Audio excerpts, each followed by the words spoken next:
Hello, everyone. I'm David of CSR Insights. Thank you for joining us in having conversations about good matters that improve people's lives.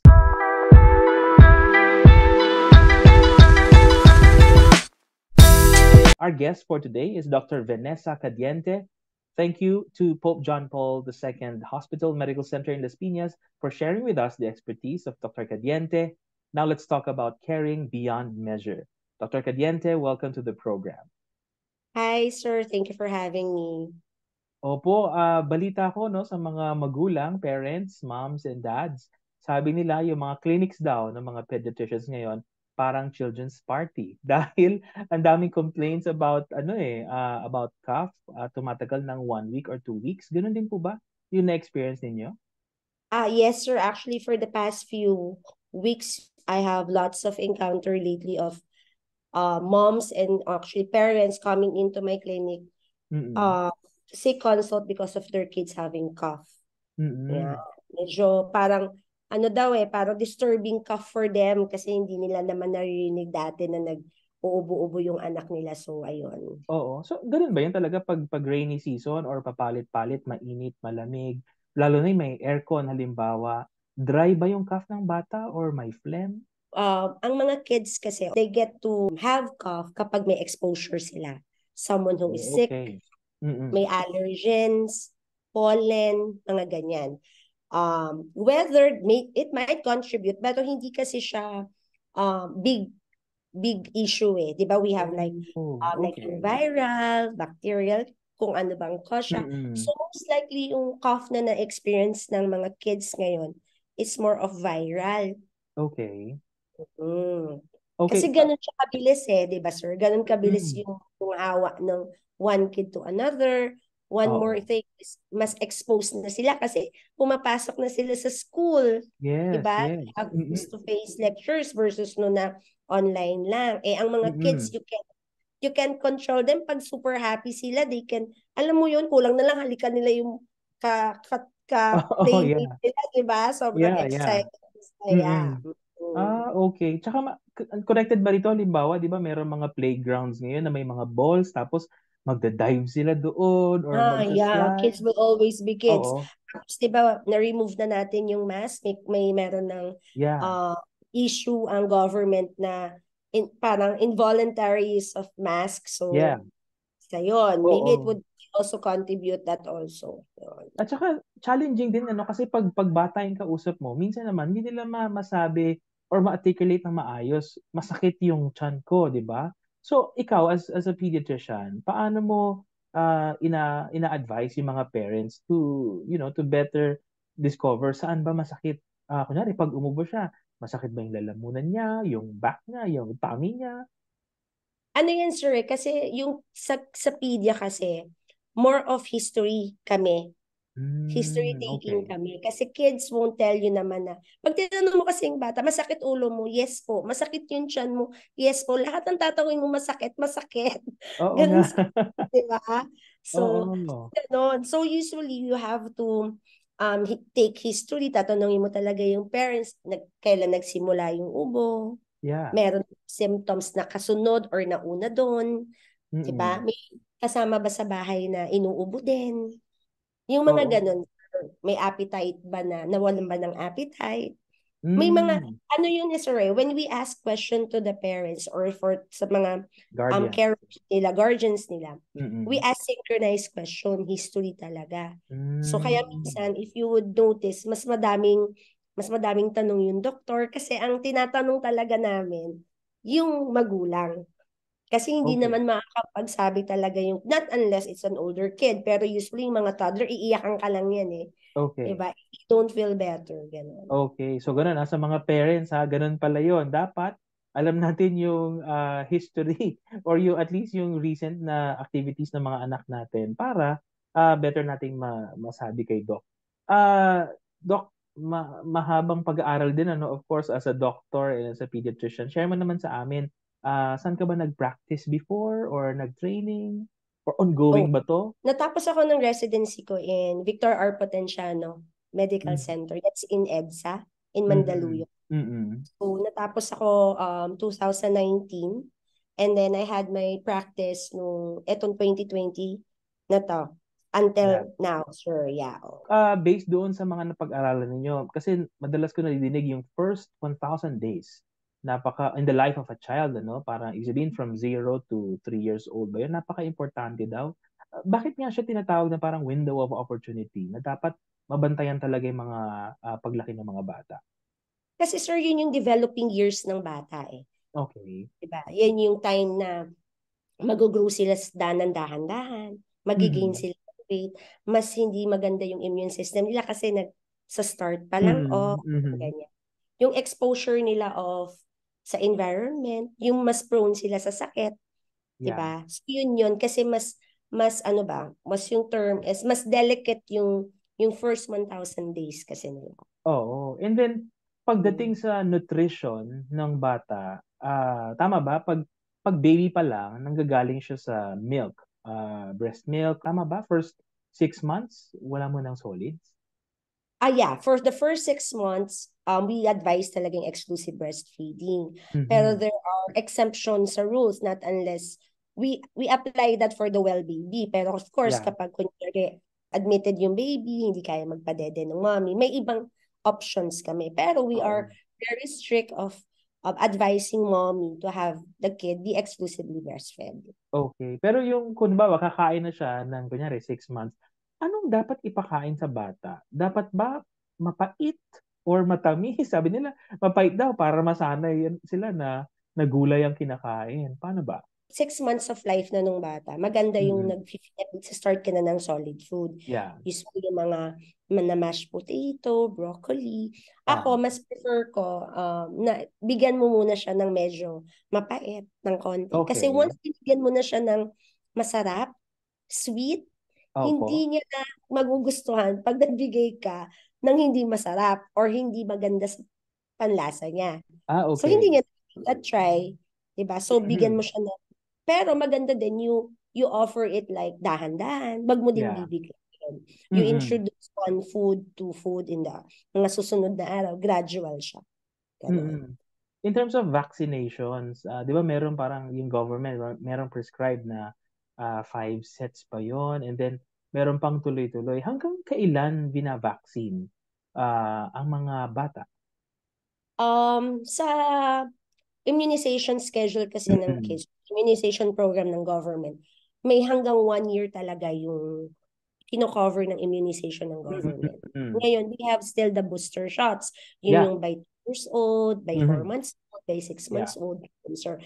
Pero most ng ino-offer talaga ng government sa mga health center, yung first 1 year na bakuna nila. Yun, sir. Mag-ano tayo, myth busting. Sabi nila, bakit yung anak ko wala naman siyang immunization, ang lakas-lakas niya. Totoo ba yun na kahit walang immunization, very protected ang bata? Ay, hindi talaga, sir. Sige. Sige nga, pa-explain. Kasi, sir, vaccine really works eh. There are studies, may mga studies documented na article na would cite that yung vaccine really helps. Hindi ko naman sinabing it would be 100%. Hindi mo naman sasabihin, pag binakunahan kita ng flu, hindi ka na magkaka-flu. It's not like that. Sige nga, kwento mo nga, in layman's terms, ano bang ginagawa ng immunization? Paano ba to?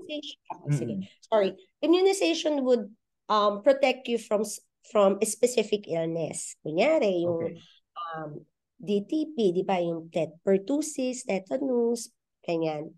So, diphtheria, kino-cover niya yun. Iba-iba kasi yung vaccine. Iba-iba din po yung kino-cover niya na sakit.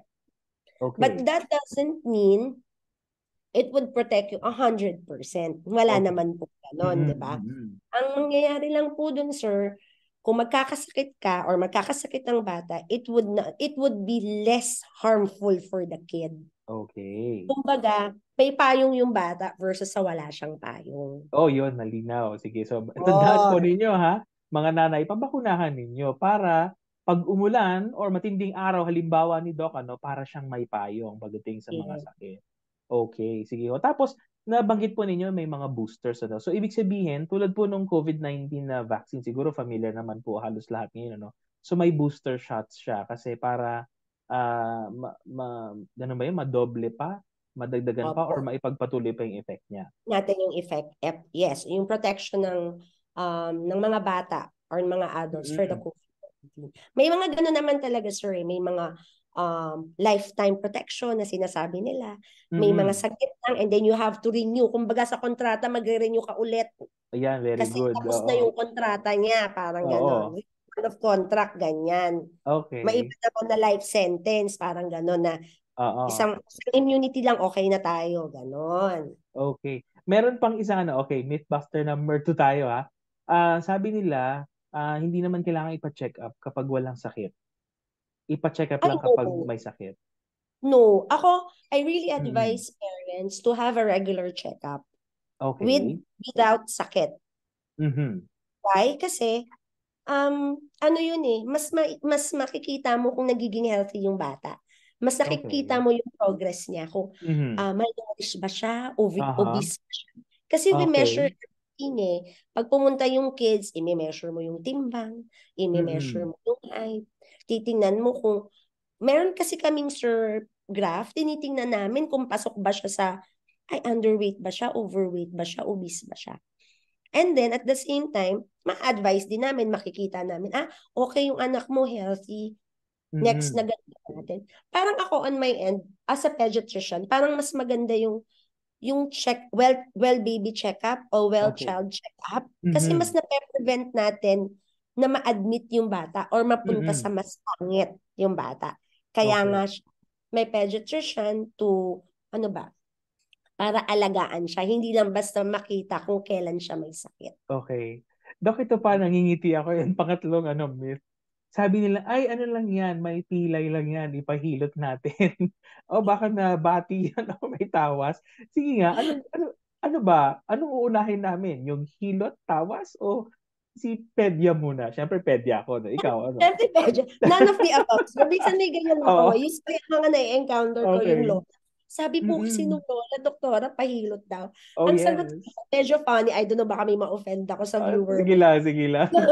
Ang sasabihin ko sa kanila, 2023 na po. Oo. Hindi na uso ang usog.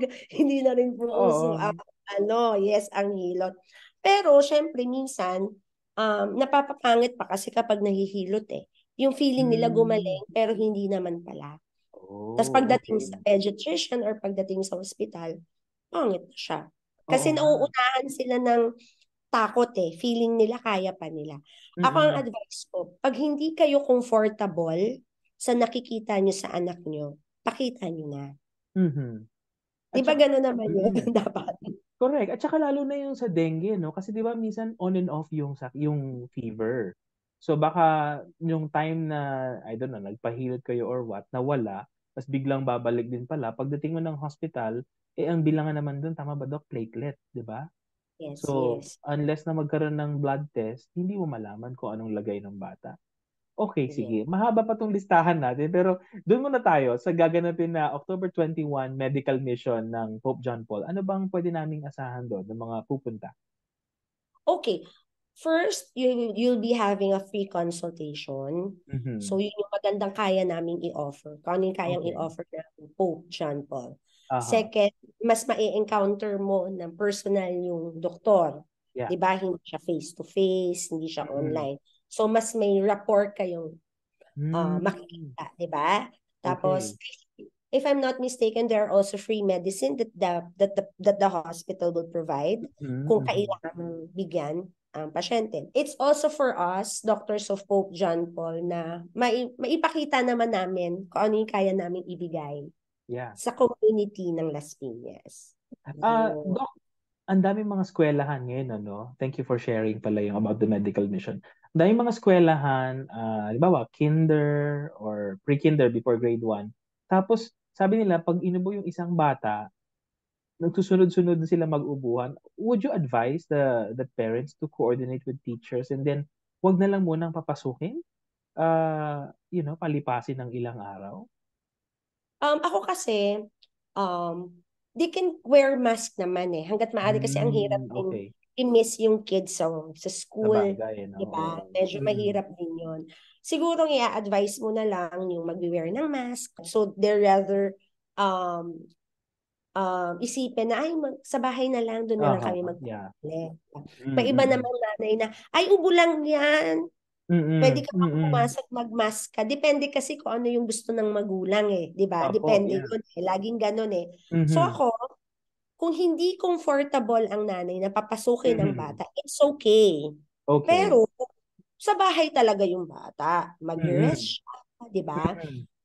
Iinom siya ng maraming water, iinom siya ng cough medicine. Pero kung papasok siya sa school, make sure nakamask siya, Yeah. mag-alcohol siya. So in short, on both going to school or hindi siya magpupunta sa school, may gagawin siyang Okay. precautions, Oo. 'di ba? Para hindi siya makapag-spread ng virus or hindi siya Mm. well, Correct. Siya not mismo hindi unless, maawa. 'di ba? Not unless the kid is not feeling well. So ibig sabihin talaga, huwag mo nang papasukin. Pag Mm. naglalagay ng bata, nahihirapan Mm. nung ina, 'di ba? Talagang lupay-pay, eh wag na natin siyang papasukin. 'Di Mm. ba? Punta na siya ng doktor niya sa pedya para Yeah. ma-check up siya. Oo. Ganon. So itong sa medical mission ninyo, andun din ang mga pediatricians, tama? Yes, yes, sir. May pedya. Complete naman po yung specialist that would cater to the Mhm. needs naman. Depende po Okay. kung anong kailangan ng pasyente. Yes. Pero hanggang ilang taon ba ang pwede sa pediatrician? Pediatrician is 18 years old until 364 days. In short, bago siya mag 19 years old, amin pa siya. Oh, okay. Pag ganun ba, 'di ba kasi I'd understand kapag baby pa or toddler, medyo madali pang, i-invite sa clinic. Pero pag mga teenagers, ayaw na nila magpunta eh, no? Or ano ba, mas gusto ba nilang pumunta? Mas madali ka bang nakakapag-usap with them kapag medyo older na yung child? Pag older kasi yung child, mas nakakausap mo ng maayos eh. They can see your Okay. symptoms, anong masakit, hindi may ganito. Yeah. Yung mga bata Mm. kasing mas maliliit, ang aasahan mo na talagang history, information sa magulang. Mm. Yun naman yung difference nila. Tsaka ang bata kasi na maliit, toddler, pag sick talaga sila. Pero mga teenager, Oh. di ba medyo i-cover up pa nila na sick sila para hindi lang sila makita ng doktor eh. Yun yung difference Okay. naman. Kaya ko pa to kahit nag-fever na talaga ng Mm. mataas. Yung para silang magsasarili muna sila ng management. Okay, Ganun, oo. di ba? Di ba, Oo. kasi lalo na nakikita nila sa mga social media kung ano yung feeling nilang tamang inumin. Kasi may mga over-the-counter na gamot, di ba? So, ganun yung Mm. ginagawa ng mga older children. Oo nga. Or ginagawa ng mga magulang kapag older children yung anak nila. Paano yun, Doc? In terms of disseminating information about children's health, ano? Kasi yung tama ka, no? Naglipanan na nga yung information sa social media, online. Medyo nahihirapan ba ang mga doctors na humabol or to counter that? Kasi 'di ba, dati puro sabi ng matanda, ngayon sabi na sa Google. reels. Oo, sa reels Sabi na sa, to, sa 'di ba? Reels at saka sabi Oo. sa TikTok a Sabi sa certain TikTok. point. Oo. So ano kayo, Oo. paano nyo kina-counter yon? Or kayo rin ba nagsusokmed na din para, meron namang magagandang content na lalabas online? Ang lagi ko kasi sinasabi sa kanila, make sure yung nakukuha yung information is from the right person.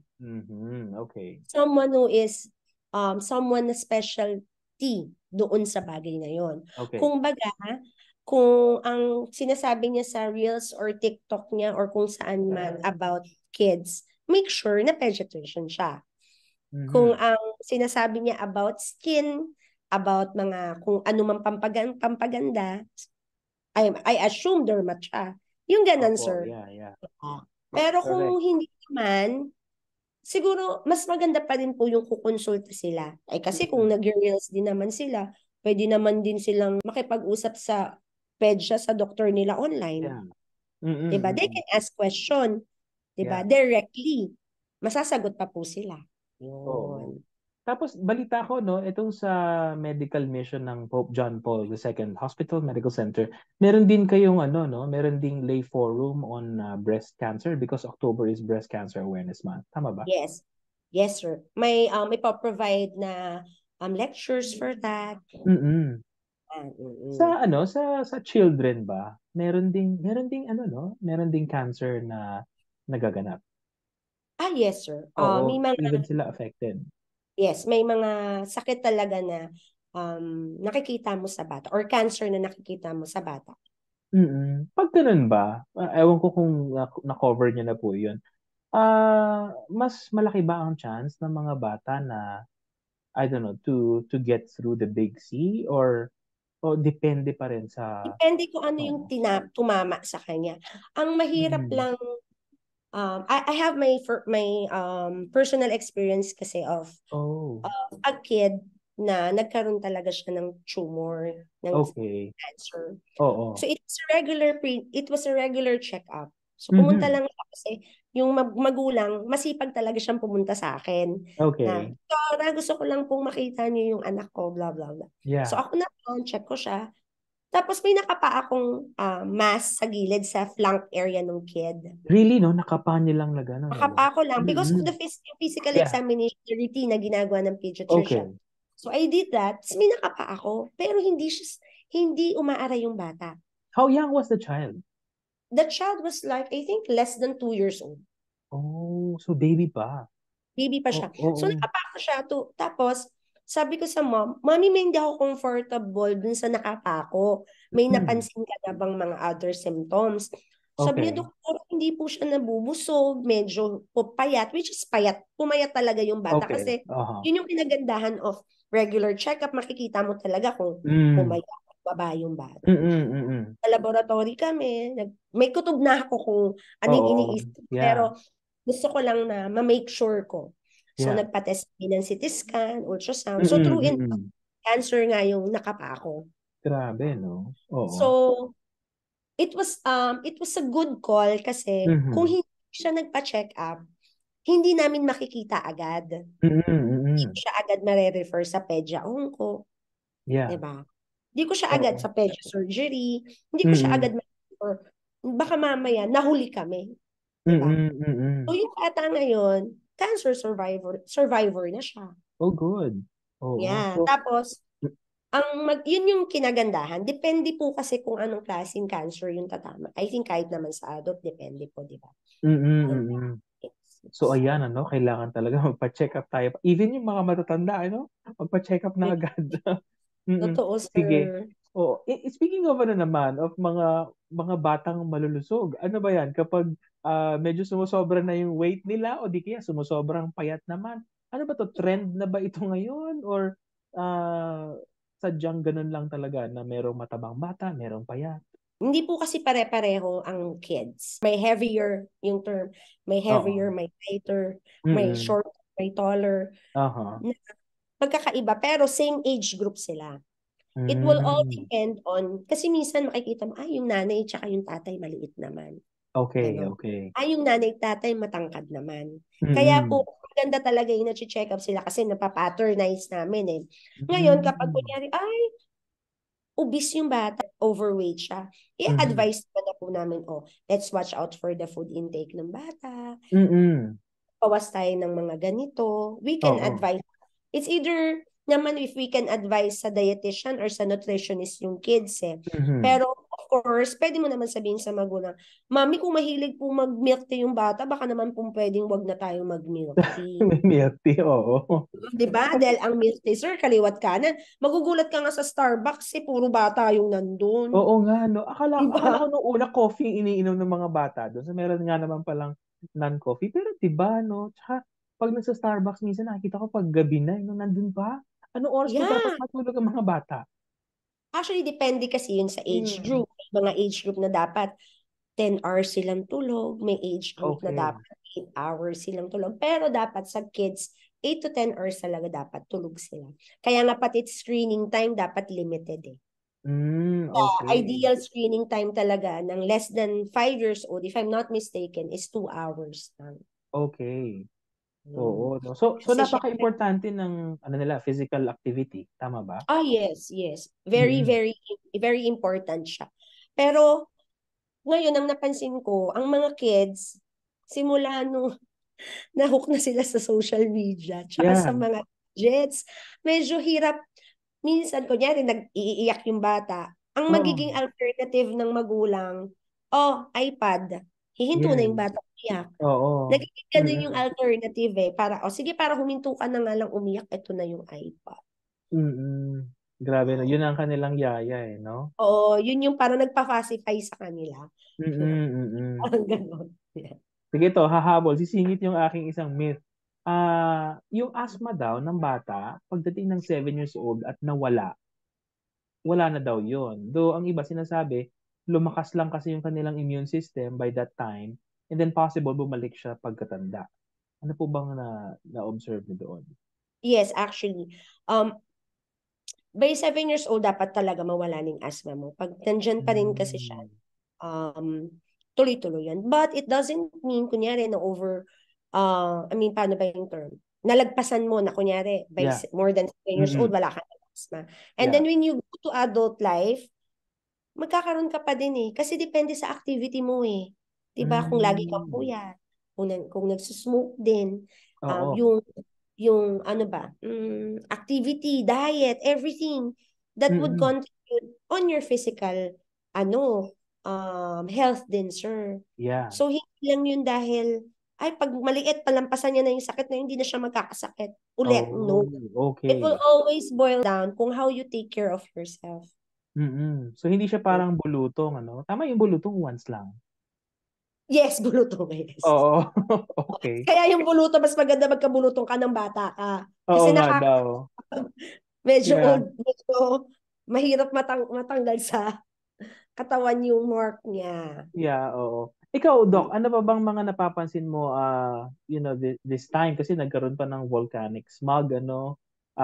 Meron ba mga mga trending na, quote-unquote trending na sakit sa mga bata ngayon? Ang napansin ko lang talaga yung cough and colds. Yun lang. Mm.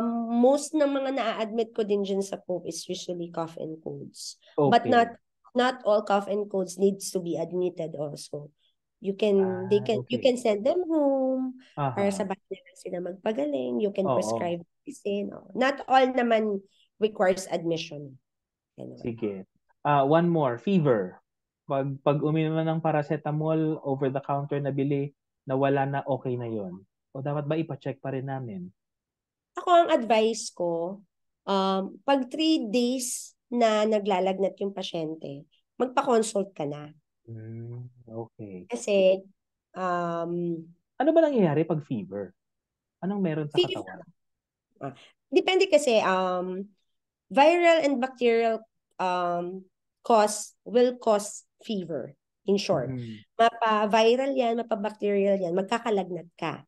Okay. Usually, ang fever ng viral, it would last you, I think, siguro mga 3 days and then you feel better na. Hindi ganun Mm. kataas yung fever mo. Pag bacterial naman, kahit anong paracetamol mo, peak of fever ka. Diba? Oh, okay. Pero, may mga exemptions like dengue. Dengue is more than 5 days na naglalagnat. Diba? Okay. Dr. Cadiente, siguro yung final message mo and invitation sa amin para sumama doon sa medical mission ng Pope John Paul. Okay. I invite you guys to join us in our medical mission on October 21 in Pope John Paul Hospital and Medical Center. Please give us a chance to cater service on your needs, to offer the service that we can give to the Las Piñas community and within the vicinity. That's it po. Dr. Vanessa Cadiente, pediatrician from Pope John Paul Hospital Medical Center in Las Piñas. Thank you so much. Maraming salamat Thank po. you, Sir David. Thank you, thank you. I'm David of CSR Insights. Thank you and God bless you.